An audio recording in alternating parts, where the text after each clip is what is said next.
Hello, everyone. Gary here from Timeline Astrology. This is the March 2025 Sidereal forecast. So, we have a lot going on in March. This is the pivotal month in what I think will be a pivotal year, in comparison to 1969. I do think that 2025 is going to be a year we look back on and see it as the year that changed everything. We can see what's happening in the world right now, that the world order is changing before our very eyes. And this is going to be borne out in the next few weeks in more obvious ways, perhaps. But with the astrology and the gathering of planets in sidereal Pisces, the star sign Pisces, everything feels like it's in flux and up for grabs. And it's all sort of wonderful in one way, but also nerve-wracking and overwhelming in another way. And we have to take full advantage of this for ourselves, of course, personally, while looking at what's happening in the world. We cannot do anything about what's happening in the world. We can, obviously think about our own reactions to that and why we're reacting a certain way. But that is such a waste of energy in another way if we don't use this to look within ourselves and to make the changes that are happening for us more palpable, easier to manage. They're happening anyway. So I think really what March is about is getting on board with what's already happening, essentially. And this is what I firmly believe anyway, is that astrology is just a helpful signpost, a sort of map to help us navigate our life. But in another sense, we are where we are. We move through our life the way we do. We just want to be more in alignment with life and allow it to move through us. And I think Pisces can teach us that more than any other sign. It is the sign of allowing. And with all of the planets, nearly all of the planets gathering in Pisces, it's going to feel again a bit like an overwhelm, but I do think the potentials here are great. So the first thing I want to talk about from the beginning of the month is the Venus retrograde transit. Venus is exalted in Pisces. It is hanging around the eclipse degree. We have an eclipse by the end of the month on March 29th at 14 degrees of sidereal Pisces. And Venus is hanging around that degree going retrograde. So there's definitely a lot going on with Venus and the eclipse. And in Pisces, it's a bit of a mixed bag because Venus is exalted. That sounds wonderful. But retrograde, which means that it also behaves as if it's debilitated, as if it were in Virgo. Now, don't get me wrong, it's not in Virgo, it's just behaving as if it were. Because it's almost like when you have too much of something, it sort of flips in the opposite direction, especially when that planet goes retrograde. So again, exalted or debilitated planets, when retrograde, are more extreme. All planets, wherever they are, have desire for the opposite.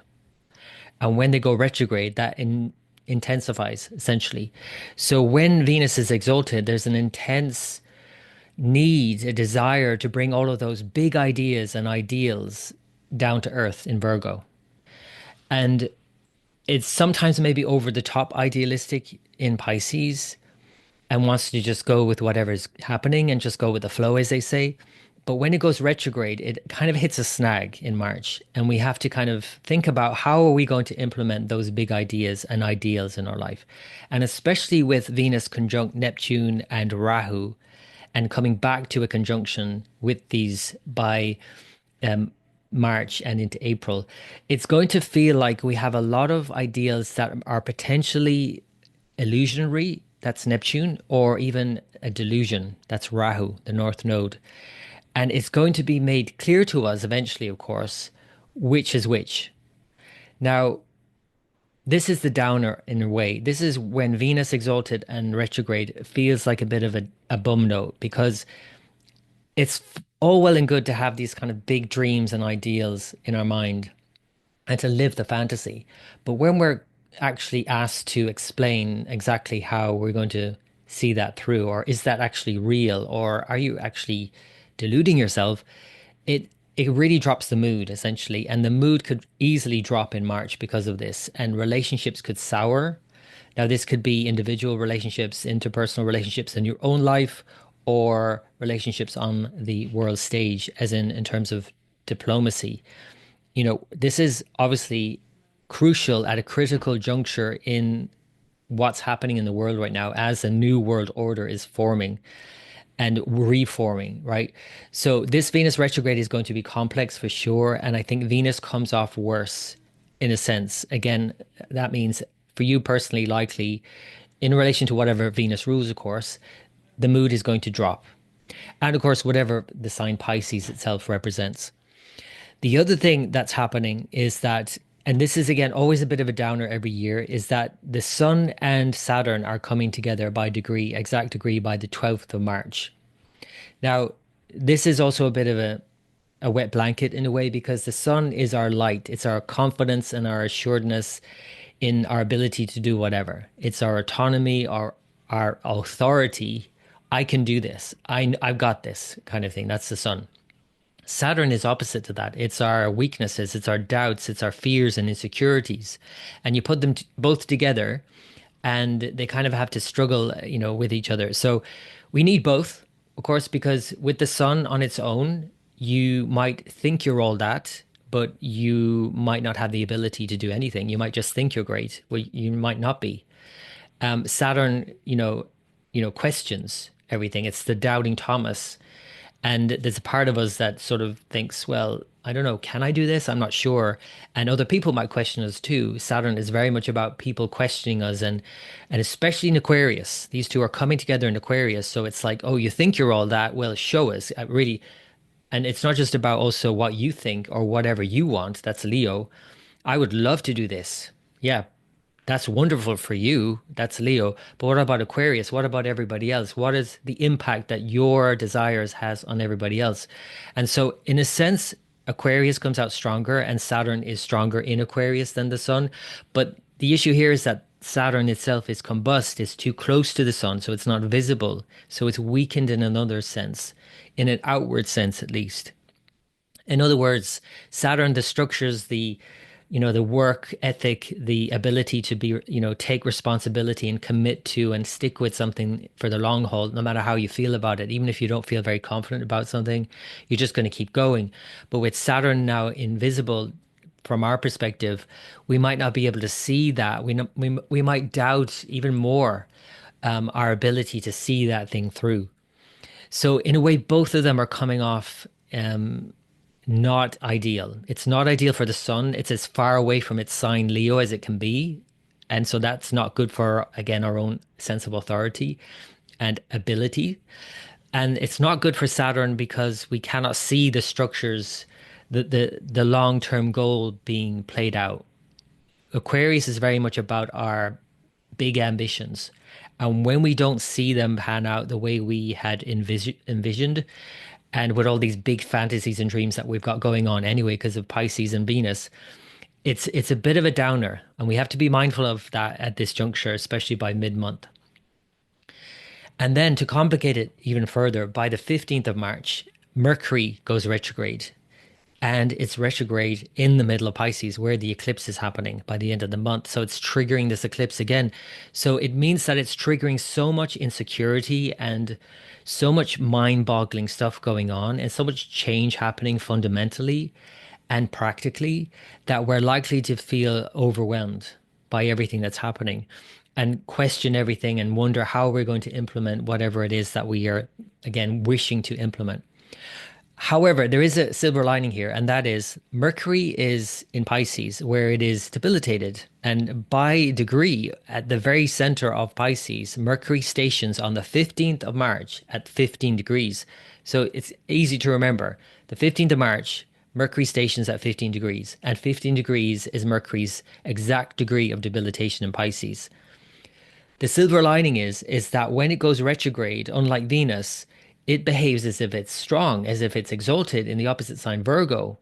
Because think about it. When the mind is overwhelmed by all the things that are happening, all the changes that are happening around us, and then the mind slows down and stops and perhaps also intensifies, but then it almost has to shut down. Because this is the thing that I think that's misunderstood with retrograde planets. When a planet slows down and appears to stop moving forward and then starts to slowly move backwards, as it stations, it doesn't slow the mind down, Mercury, as it stations. It actually speeds it up. But what you might find happening is that you're not continuing down a route that is fantastical, that is overwhelming, that is frazzling your mind, and you're taking a step back from all the noise. Potentially, this is the potential here. And you're also potentially able to take a step back and start to think about the things that you're wanting to achieve here and think about the steps that are required and maybe draw a plan for yourself and schedule something or redo something or rethink or review something at this point. And that benefits Mercury in a sense as it does this, because otherwise it's just going to keep swimming out of its depth in Pisces. And the further into Pisces it goes, it just feels lost. So a mind that's lost has to sort of draw back, come back to some sort of reality and pin something down so that it can hold on to something. And that's the potential here. What's going to actually come off in a worse sense is Venus.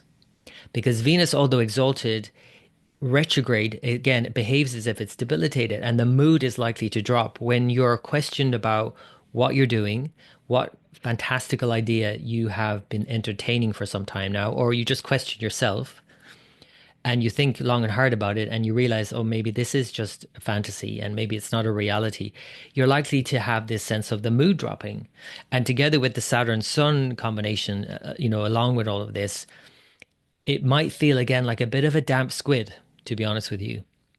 So keep your chin up because I do think there's a lot that is possible at this time, but you just have to be a bit more realistic about it. And especially as we'll see by the end of the month, Saturn will move into Pisces. And when we see that happening, we're really having to be realistic. And until we can be factual and realistic and be on board with where we're at and what is, we are not going to be able to implement anything that we want. It's all well and good to have a dream, a fantasy, but I mean, a fantasy is a fantasy because it's not real, because it's not possible. And even if you were to make it true or possible, it's no longer a fantasy. It's taken out of the realm of mind and fantasy and put into a reality setting, and it just isn't ever as you imagined. And so again, that's why it feels like a bit of a downer. The positive side of that is that we can practically implement things and make changes here that we wouldn't have otherwise unless we had dreamt up some new thing and thought outside the box. And, this is what I think March is more about than anything else.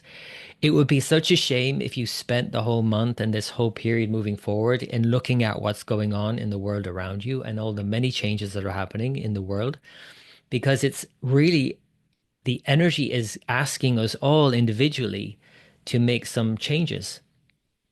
And when we individually make changes, it adds to the collective change.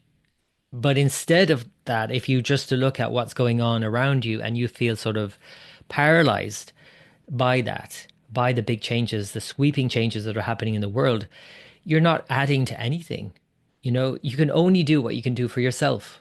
And this is, in a way, the dichotomy of Pisces, in that it's about all of us being connected as one, and like almost like a one organism that's being impacted together. And that is true. But at the same time, we are individuals and all of it is within us in another way. And so the only thing we have control over, if we do have control over anything, is what we do with ourselves, how we react to these changing tides, these changing times. So I want to mention as well the Saturn moving into the sign Pisces, which is the biggest thing to happen really in March. And it might not feel like that, to be honest with you, because there's so much going on. You might miss it. But actually, it's the biggest shift that's happening, the most important shift that's happening. But before we get to that, I want to mention the full moon on the 14th.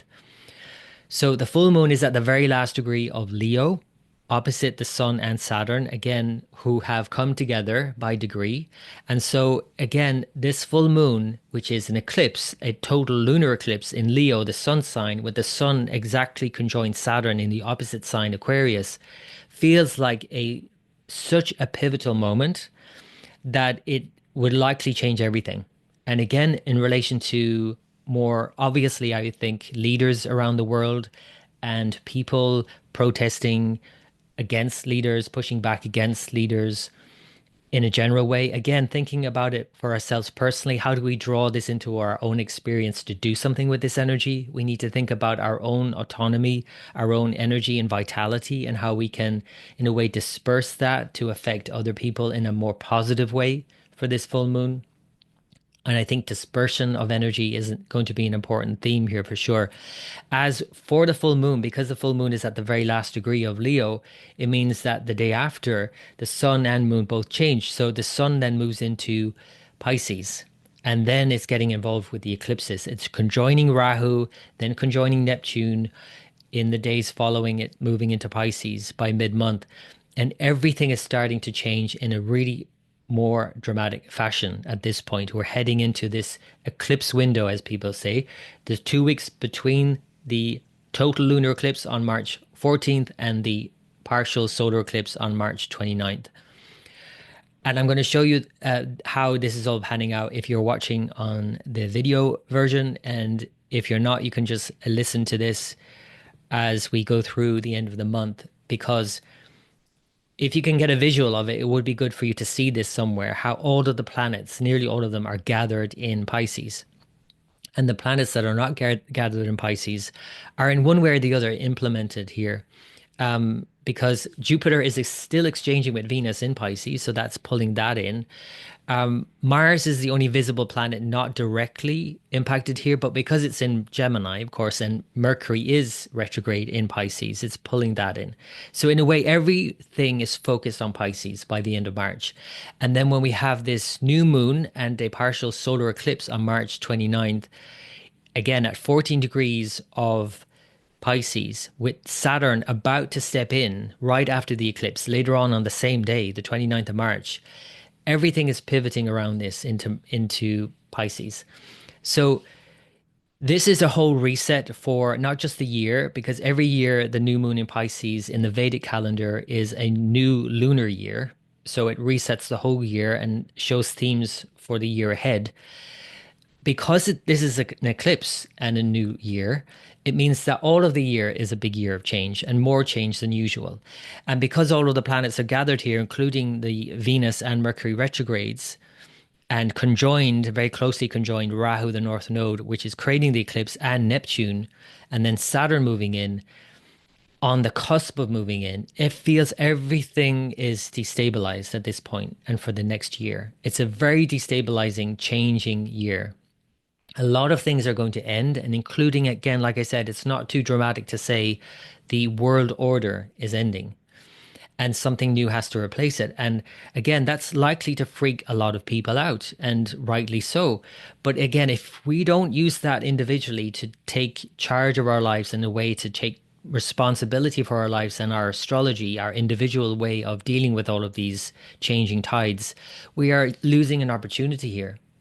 I want to mention one other thing before I get into Saturn more so, because at this eclipse, you'll notice here, and then Saturn moving in later on, we have all of the planets aspecting or looking at or influencing Virgo, where Ketu, the south node of the moon, continues to transit and will finish up in the next few weeks until the end of May. You might forget about what's going on in Virgo. You might have forgotten already. But Ketu in Virgo, which is about removing things, which is about deepening our experience of something, and it's going deeper than the surface level, is the focus for the next few weeks in a big way. Because although I say that all the planets are gathered in Pisces as they are, it means that they're all looking at Virgo opposite, and Mars in Gemini is looking at Virgo, and Jupiter in Taurus is looking at Virgo. So everything is looking at Virgo, and Ketu, the south node, placed therein. And so all of these big dreams and wishes we have, and everything falling apart in one way, we're trying to think about how we can keep some sense of order in our life, which is what Virgo's about. And as we're doing so, we're realizing that while we have an opportunity, why not reorder our lives? Why not take advantage of the disorder around us and completely change our lives in a very down to earth, practical, everyday way? That's Virgo. And Ketu is all about removing things that are not working anymore. So thinking about that in terms of Virgo and wherever Virgo lands for you, especially, I think is important, because whatever or whoever that represents, obviously you have been experiencing that in a more intense way, and maybe you've been neglecting that because that's what Ketu can do. But this is going to ask you to take a look at this. And for whatever reason, your attention, the focus is going to be drawn into this as well. It could easily, obviously, be deflected into Pisces and, all the confusing things that are happening and just for your mind to just dwell on that. But because of the retrogrades in Pisces, especially Mercury's retrograde, as well as Venus, the focus is also on Virgo. That's what I want to say. We have to obviously get a balance right here between what we can manage, which is Virgo, and all of the things that are ending now, which is Pisces. And we need to do what we can with what we've got and make use of these changes so that we can implement them in our daily lives in a way that helps us and those around us. This is an opportunity, folks. That's what I want to say. March is an opportunity to make some big changes and to make them work for us instead of having this sense of being sort of swept along in this sort of tsunami of change that feels out of our control and out of our hands completely. We can place it back in our hands in a way in Virgo and implement some things that have a real life practical effect for us in our day-to-day lives. So that is the month of March. It's quite a month, and I do think we are seeing the beginnings of, many things ending, which of course then means many new beginnings. I hope that's been of help. If you are not a patron already, please consider signing up as a patron. As I go through each sign and each sign by sign, we look at how this impacts each sign, as also we have a monthly discussion and talk about these things and how it's impacting everyone. And people come together and share their experiences, which is, I think, the most enjoyable thing about astrology is just sharing our individual experiences and then coming together as a community, as a collective. That's the other side of Pisces. We have our individual experience, but we're all one in another sense. So I hope that's been of help. I hope you enjoyed that. And I wish you all the very best for the month ahead. I'll speak to you next time and take good care.